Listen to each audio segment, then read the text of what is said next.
2024 లేదా 25లో డిగ్రీ లేదా బీటెక్ చదివారా? సాఫ్ట్‌వేర్ జాబ్ కోసం ఎదురు చూస్తున్నారా? అయితే కోడ్ జ్ఞాన్ 100 డేస్ కోర్సులో చేరండి. జాబ్ సాధించండి.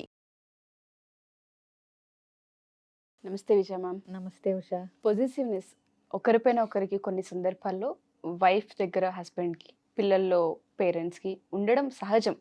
కొంతవరకు యాక్సెప్ట్ చేయగలుగుతాం. దానికంటే ఒక లైన్ దాటిన తర్వాత తెలియకుండానే మనుషుల్లో కోపాలు, తర్వాత అసహ్యం కూడా వేస్తూ ఉంటుంది. మరి ఇంత పనికి రాదు అని అనిపిస్తూ ఉంటుంది. సో ఈ పొజిటివ్నెస్కి కూడా ఒక లైన్, ఒక బౌండరీ అనేది ఉంటే బాగుంటుందేమో అనే సిచ్యుయేషన్ కనిపిస్తూ ఉంటుంది. దీన్ని ఏ విధంగా చూడొచ్చు అంటాం? ఇఫ్ ఇన్ కేస్ మనలో పొజిటివ్నెస్ ఉంటే దాన్ని ఏ విధంగా ఓవర్కమ్ చేసుకోవచ్చు అంటారు?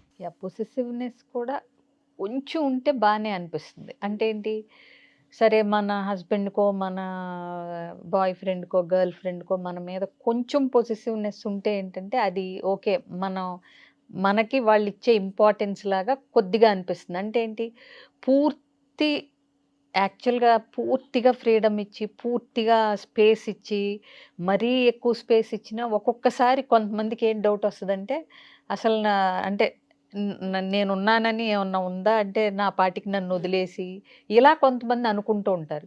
బట్ కొంచెం కేరు, కొంచెం పొసెసివ్నెస్ అంటే చాలా తక్కువ అమౌంట్స్లో ఉంటే అది అంటే నేనంటే నా పార్ట్నర్కి ఇష్టం, నేను ఎక్కడున్నాను ఏంటి తెలుసుకుంటా ఉంటారు అనే కన్సర్న్ వరకు బాగానే ఉంటుంది. సో ఇండైరెక్ట్గా ఏంటంటే కొంచెం పొజిటివ్నెస్ ఉన్నప్పుడు వాళ్ళు మనకు ప్రిఫరెన్స్ ఇస్తున్నారు అనేది ఎక్కడో మన ఈగో కానీ ఒక హ్యాపీనెస్ కానీ ఉంటుంది ప్రతి మనిషి. బట్ ఏ మాత్రం కొంచెం లైన్ క్రాస్ అయినా అసలు దాన్ని భరించడం చాలా కష్టంగా ఉంటుంది. లేకపోయినా పర్లేదు కానీ ఆ కన్సర్న్ కొంచెం తగ్గినా పర్లేదు కానీ అదే బెటర్ ఈ పొజిటివ్నెస్ కంటే అనిపిస్తూ ఉంటుంది. సో మెయిన్లీ పొజిటివ్నెస్ ఉన్నప్పుడు ఏంటంటే ఊపిరాడదు. ఏదో ఒక అన్నీ ఇచ్చినా కానీ ఆ పొజిటివ్నెస్ ఉన్నప్పుడు ఏంటంటే ఏదో ఒక బంగారు పంజరంలో బంధించేసిన ఫీలింగ్ వస్తుంది మనకి. సో దానికి అంటే సఫోకేట్ అయిపోతూ ఉంటాం. సో దీనికి కారణాలు కూడా చాలా ఉంటాయి. చైల్డ్హుడ్ రీజన్స్ అయ్యి ఉండొచ్చు. అంటే ఏంటి, కొంచెం ఇన్సెక్యూరిటీస్ ఉంటాయి, లేకపోతే వాళ్ళు వాళ్ళు అన్నిట్లో వాళ్ళకి సరిపడా వాళ్ళు లేరు, they are not enough, I'm not enough అనే ఫీలింగ్లో ఉండటం వల్ల కూడా ఏంటంటే అది వేరే వాళ్ళకి నేను సరిపోనా, వేరే వాళ్ళకి తగ్గట్టుగా నేను లేనా అనే ఒక ఇన్సెక్యూరిటీస్ వల్ల కూడా ఏంటంటే వాళ్ళని పట్టి గ్రిప్లో ఉంచుకోవాలి, లేదంటే వెళ్ళిపోతారు, ఇలాంటి కొన్ని భయాలు ఉంటాయి. సో పొజిటివ్నెస్కి మెయిన్ రీజను భయం, ఇన్సెక్యూరిటీస్ ఇది. అయితే జెలస్ ఉంటుంది. అంటే ఇప్పుడు సపోజ్ బాయ్ ఫ్రెండ్తోనో గర్ల్ ఫ్రెండ్తోనో తనకంటే అందంగా ఉన్నాళ్ళు, స్మార్ట్గా ఉన్నాళ్ళు, అంటే తనకు లేనివి క్వాలిటీస్ అవతలాళ్ళకు ఉన్నప్పుడు నేను సరిపోను అనే ఫీలింగ్ ఒకటి ఉంటుంది. దానివల్లే ఎక్కువ ప్రాబ్లమ్స్, ఆ జెలస్ అనేది ఒకటి వస్తుంది. ఇండైరెక్ట్గా వెనకాల యాంగ్జైటీ ఉంటుంది. ఈ రీజన్స్ అన్నీ ఉంటాయి. సో ఇవి ఉండి ఏం చేస్తుంటారంటే ఎస్పెషలీ పార్ట్నర్స్, రిలేషన్షిప్లో ఉన్నాళ్ళు ఎవరైనా సరే ఏంటి, ఈ ఫోనులు చెక్ చేయటం, వాళ్ళు ఎటన్నా వెళ్తే గిల్ట్ ట్రిప్స్ లాగా వీళ్ళు ఎటొకటి అంటే వెళ్ళటం, లేకపోతే ఎక్కడికి వెళ్తున్నాడు ఏంటి వేరే వాళ్ళ ద్వారా వాకప్ చేయటం, థర్డ్ పర్సన్ అడిగి. సో ఇలాంటివి చేయటం, ఇట్లా ఉన్నప్పుడు ఏంటంటే వాళ్ళకి ప్రైవసీ అనేది అస్సలు ఇవ్వకుండా ప్రతి దానిలోనూ అంటే ఇంటర్ఫీరెన్స్ ఎక్కువ ఉంటుంది. సో ఇది ఉన్నప్పుడు అవతల పార్ట్నర్కి ట్రస్ట్ అనేది స్లోగా, నమ్మకం అనేది పోతూ ఉంటుంది. సో వీళ్ళకి తెలియకుండా they are making loss for themselves. అంటే ఏంటి, ఆ ఇష్టాన్ని తగ్గించేసుకుంటూ ఉంటారు పార్ట్నర్లో. వీళ్ళ బిహేవియర్కి వెనకాల రీజన్స్ ఉండొచ్చు, అవి అవతలాళ్ళకి అర్థం కావు. అవునా, పొజిటివ్నెస్సే కనిపిస్తుంది. ఈ ఎంతసేపు ఇంట్రూడింగ్ అంటే నువ్వు ఎక్కడికి వెళ్ళావు, ఎందుకు వెళ్ళావు, ఎప్పుడు వెళ్ళావు, అప్పుడు వస్తా అన్నావు కదా, ఎందుకు రాలేదు, అంటే ఒకలాంటి ఇన్సెక్యూరిటీతో వీళ్ళు బాధపడుతూ వాళ్ళని ఇబ్బంది పెడుతూ నలిగిపోతూ ఉంటారు. అది అవతల వ్యక్తికి అర్థమయ్యి వీళ్ళకి ఆ ప్రాబ్లం ఉంది అని తెలిస్తే పర్వాలేదు, కానీ లేదంటే పెద్ద విడిపోవటానికి ఎక్కువ కాలం పట్టదు వాళ్ళకి. ఎస్పెషలీ ఇంకా పెళ్ళి అవ్వకపోతే కనుక బ్రేకప్ ఈజీ కదా కంపారిటివ్గా. ట్రూ. సో ఇదొకటి. దీనికి బ్యాక్గ్రౌండ్లో చైల్డ్హుడ్లో పెద్ద వాళ్ళ నీడ్స్ మీట్ అవ్వకపోవటం కానీ, వాళ్ళకి సరిపడా అటెన్షన్ లేకపోవటం కానీ, వీటి వల్ల వస్తాయి అన్నమాట. ఆ ఆత్మన్యూన్యత భావం వీటిల్లోంచి పుట్టుకొస్తుంది ఈ పొసెసివ్‌నెస్ అనేది. ప్లస్ ఈ పొసెసివ్‌నెస్ ఉన్నప్పుడు ఏమవుతుంది, ఏదైతే అన్‌మెట్ నీడ్స్ ఉంటాయో ఇప్పుడు అవన్నీ పార్ట్నర్ దగ్గర నుంచి లాక్కోవాలన్నట్టుగా ఓకే. ఇండైరెక్ట్‌గా తెలియకుండానే వీళ్ళకి తెలీదు యాక్చువల్‌గా మన వల్ల అంత ఇబ్బంది పడుతున్నారనేది. వీళ్ళేంటంటే ఎంతసేపు వీళ్ళ ధోరణిలో వీళ్ళు ఉంటూ ఉంటారు.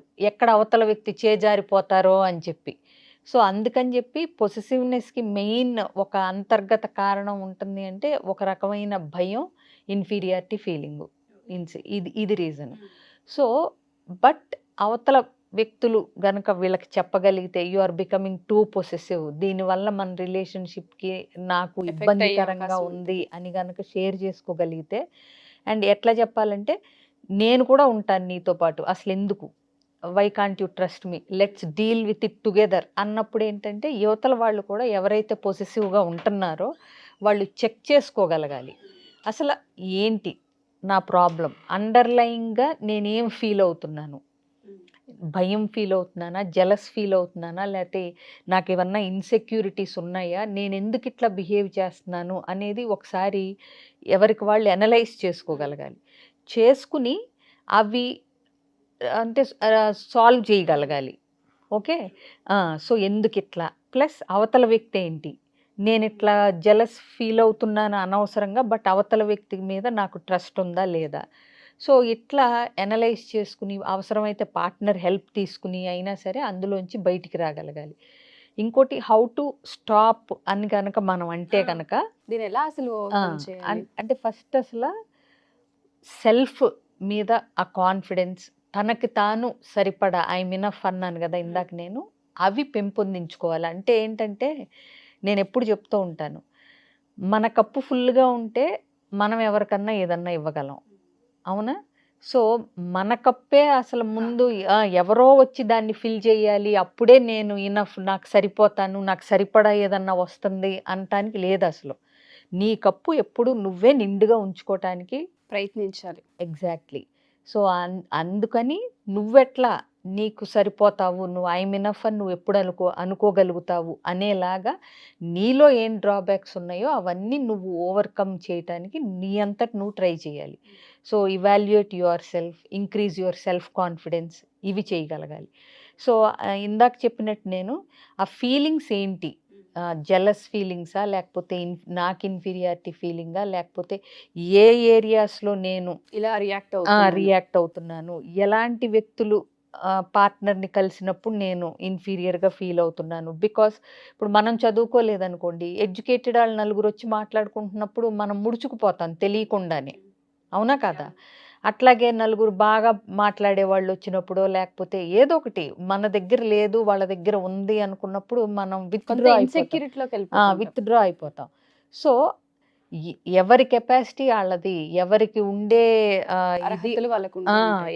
Everybody has their own potential అనేది గనక తెలుసుకుని, ఇప్పుడు అందరికీ అన్నీ రావు, అవునా. ఇప్పుడు చాలా తెలిసిన వ్యక్తులు, ఇప్పుడు ఇంట్రోవర్ట్స్ అని మనం అంటాం కానీ వాళ్ళు చాలా నాలెడ్జబుల్గా ఉంటారు. సో నీ ఏరియా ఆఫ్ పొటెన్షియల్ ఏంటి అనేది నువ్వు తెలుసుకుని అందులో నువ్వు గనక రాణించగలిగితే నీకు ఆ కాన్ఫిడెన్స్ అనేది వస్తుంది. Plus let the other person be their self, అంటే ఏంటి, వాళ్ళని వాళ్ళలాగా యాక్సెప్ట్ చేయాలి. ఓకే. నీకు నచ్చినట్టుగా వాళ్ళని మారమంటాం, నువ్వు అంటే నీకు ఇన్ఫీరియారిటీ ఉంది కదా అని వాళ్ళని కలవద్దంటాం, లేకపోతే నువ్వు అట్లా ఎలా వెళ్తావు అంటాం, నన్ను వదిలేసి ఎలా వెళ్తావు అంటాం. సో ఇవన్నీ ఆ స్పేస్ ఇచ్చి వాళ్ళని వాళ్ళలాగా యాక్సెప్ట్ చేయగలగాలి. True. అదొకటి చేయాలి. అలాగే ఇన్వెస్ట్ ఇన్ యువర్ లైఫ్, ఇది నాకు చాలా నచ్చుతుంది అనమాట. అంటే నీ జీవితానికి నువ్వు ఇన్వెస్ట్మెంట్, లైఫ్ని క్వాలిటీ లైఫ్ లీడ్ చేయటానికి, నీ మైండ్ సెట్ని మార్చుకోవటానికి, ఇన్వెస్ట్ చేసుకోగలగాలి.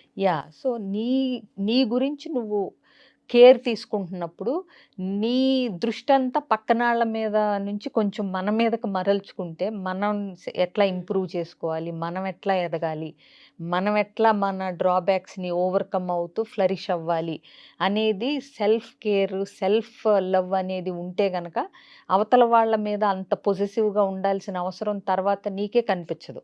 సో ఇప్పుడు మన దగ్గర సమృద్ధిగా ఉందనుకున్నప్పుడు మనం పక్క ఆబగా చూపులు నోరు చూడం కదా. తెరుచుకుని పక్క చూపులు చూడం కదా, అవునా? సో ఎప్పుడు ఫిల్ యువర్ బాస్కెట్. అంతే తప్పితే వేరే వాళ్ళు వచ్చి నీ బాస్కెట్ ఫిల్ చేయాలి, నిన్ను తృప్తిపరచాలి, నీకు నచ్చినట్టు ఉండాలి అనే ఒక ఎక్స్పెక్టేషన్స్లోంచి బయటకు వచ్చి ఎవరిని వాళ్ళలాగా యాక్సెప్ట్ చేస్తూ నిన్ను నువ్వు మెరుగుపరుచుకోవటానికి చూసినప్పుడు ఏమవుతుందంటే స్లోగా నీకు ఆ పొజిటివ్గా ఉండాల్సిన అవసరం కూడా తగ్గిపోతుంది. ఎగ్జాక్ట్లీ. సో ఇప్పుడు చిన్న పిల్లల్ని కూడా మనం చూస్తుంటాం. వేరే చిన్న పిల్లల్ని ఎవరినన్నా ఎత్తుకున్నప్పుడు అవును. వీళ్ళు వాళ్ళని దించే వరకు వీళ్ళు మారాన్ చేస్తానే ఉంటారు. అంటే ఏంటి, మేబీ ఎక్కడో వాళ్ళకి అటెన్షన్ తగ్గిపోతుందనో లేకపోతే ఏదో ఒక భయం అనమాట, ఎస్పెషల్లీ సింగిల్ చైల్డ్ ఉన్నప్పుడు. ఎగ్జాక్ట్లీ. బట్ చిన్న పిల్లలు అయితే పర్వాలేదు, ఎందుకంటే ఓవర్ ద పీరియడ్ రేపు స్కూల్కి వెళ్ళారంటే వాళ్ళు సెట్ అయిపోతారు. అయిపోతారు. బట్ పెద్దయినా కూడా ఉంటేనే ప్రాబ్లం. అది ఎస్పెషలీ పార్ట్నర్స్ కానీ, లవ్లో ఉన్న వాళ్ళు కానీ, వైఫ్ అండ్ హస్బెండ్ కానీ ఇట్లా ఉన్నప్పుడు ఈ పొసెసివ్నెస్ అనేది ఊపిరాడకుండా చేస్తుంది. ఎప్పుడైనా ఏ రిలేషన్షిప్లో అయినా ఒక ఎయిర్ ఉండాలి, ఒక స్పేస్ ఉండాలి. చక్కగా ఒక ఇద్దరు వ్యక్తులు కలిసి చక్కగా ఆ టైంని freedom, ఎంజాయ్ చేయగలగాలి. దాంట్లో నువ్వు సంపూర్ణం నేను సంపూర్ణం అన్న ఇది ఉండాలి. కానీ నువ్వు హాఫ్ నేను హాఫ్ మన ఇద్దరం కలిస్తేనే ఒక ఫుల్ సర్కిల్ అనేది ఉండకూడదు అసలు ఎప్పుడు. ఎప్పుడు ఇద్దరు రెండు ఫుల్ సర్కిల్స్ కలవాలి, కామన్ స్పేస్ ఉండాలి మన వెన్ డయాగ్రామ్లో లాగా. సో అప్పుడు వాళ్ళకి ఆ కామన్ స్పేస్ని ఎంజాయ్ చేయగలుగుతారు. మీరు అన్నట్టుగానే ఆ ఇన్సెక్యూరో ఇంకా ఇంకేవో తెలియదు కానీ అవతల మనిషికి మాత్రం ఊపిరాడకుండా చేస్తూ ఉంటుంది. ఎప్పుడైతే ఈ పొజిటివ్నెస్ ఒక లైన్ దాటి వెళ్ళిపోతూ ఉంటుందో ట్రస్ట్ అనేది కోల్పోతూ ఉంటాం, భయంగా బతుకుతూ ఉంటాం. అండ్ దాంతోపాటు ఎస్కేప్ అవడానికి ఎక్కువ ప్రయత్నం చేస్తూ అంతే ఉంటాం. కదా, ఎక్కడ ఊపిరాడినప్పుడు అక్కడ ఉండాలనిపించదు కదా అనిపించదు. మనకి. అది. అర్జెంటుగా డోర్స్ ఓపెన్ చేసేసి బయట పడిపోవాలని ఉంటది. అట్లీస్ట్ ఎవరైతే ఈ వీడియోస్ చూస్తూ ఉంటారో అది ఏ రిలేషన్లోనైనా సరే కొంతమంది యాక్సెప్ట్ చేయరు కొన్నిటిని, మనకు మాత్రమే దక్కాలన్న దాంట్లో ఆ పొజిటివ్నెస్ని బయటికి కనిపించేలా బిహేవ్ చేస్తూ ఉంటారు. ఇన్ఫాక్ట్ ఫ్రెండ్స్ లో కూడా ఉంటుంది. ఫ్రెండ్స్, మనం సిస్టర్స్, కపుల్స్, పార్ట్నర్స్ అనే అనక్కర్లేదు, ఫ్రెండ్స్ లో కూడా నలుగురు ఫ్రెండ్స్ ఉన్నప్పుడు స్లోగా ఇంకొక ఇద్దరు ముగ్గురు యాడ్ అయినప్పుడు ఇది విస్తరిస్తూ ఉంటది కదా. మొదట్లో నా మీద ఉన్నంత ఇప్పుడు కేర్ అంటే నేను బెస్ట్ ఫ్రెండ్, బట్ ఇప్పుడు 10 మంది ఫ్రెండ్స్ వచ్చేసరికి నేను వెనకబడిపోయాననే ఫీలింగ్ వస్తుంది అందులో ఒకళ్ళకో ఇద్దరికో. బట్ నీకు నువ్వు సరిపోతావు అనుకున్నప్పుడు నిన్ను వదులుకుంటే అవతలాళ్ళకి నష్టం, నీ ఫ్రెండ్షిప్ ని అన్నంత కాన్ఫిడెన్స్ నీలో ఉంది. ఉండాలి కదా. నువ్వు మాత్రం చక్కగా అందరితోనూ స్నేహంగా ఉంటే మనల్ని ఎవరు వదులుకోవాలనుకోరు కదా. Thank you ma'am, thank you so much.